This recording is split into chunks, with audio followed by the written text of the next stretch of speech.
From the Detroit Free Press, it's Wednesday, October 2nd. Here's what's happening today. This is Kat Stafford reporting for the Detroit Free Press. It's a modern-day whodunit mystery. The demolition of a Detroit house owned by Michigan State Rep. Sherry Gay Dagnogo has stumped city officials. It's also sparked a criminal investigation. Officials have yet to determine who is responsible. Gay Dagnogo is offering a $1,000 reward for information. She was in the process of renovating the home and had plans to gift the house to a needy family. The house was located on the city's west side near the Brightmoor neighborhood. Gay Dagnogo was stunned to find out last week that her house was gone without a trace. All that's left is a hole in the ground. Mayor Mike Duggan's administration confirms a criminal investigation has been launched. The Detroit City Council is also seeking answers. Officials say there is no record of who performed the demolition, and it was not approved or ordered by the city. This is Randy Essex with the Free Press Autos team. Tuesday was day 16 of the United Auto Workers' nationwide strike against General Motors. The union's lead negotiator told members that the company's latest offer came up short. That news came shortly after GM said it had to shut down its factory in Mexico that makes the Chevy Silverado and GMC Sierra pickups. That's a big deal because the Silverado drives a lot of GM's profit, and the company was already losing at least $25 million a day from the strike. The path forward isn't clear, but experts say it's important that the two sides are still talking.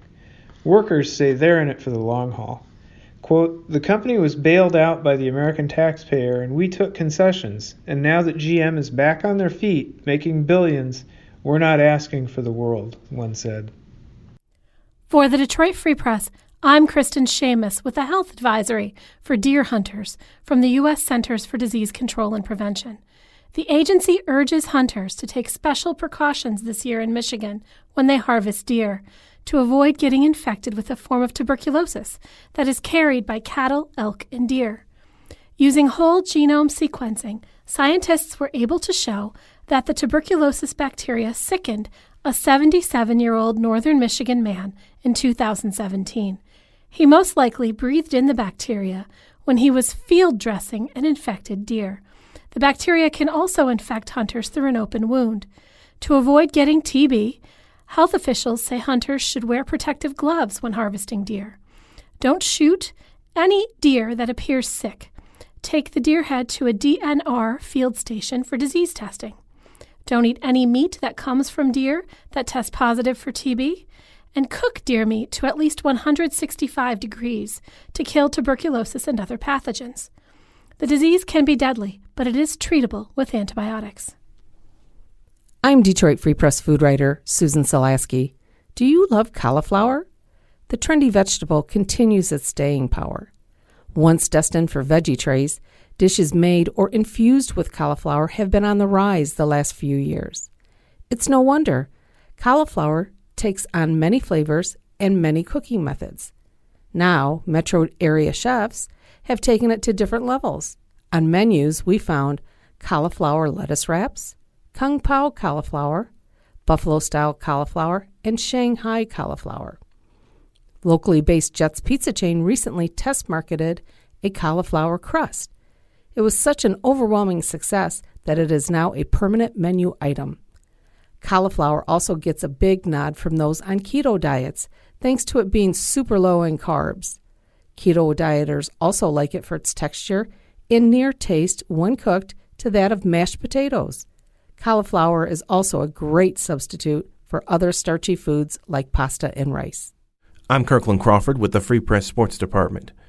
The Detroit Red Wings opened the season on Saturday in Nashville, but potentially bad news popped up during Tuesday's practice at Little Caesars Arena. Dylan Larkin, last season's leading scorer and the odds-on favorite to be named the next captain, suffered some kind of injury during practice while trying to avoid colliding with a teammate. Our Helena St. James reports that Larkin was able to leave the ice under his own power about halfway through the 90-minute session.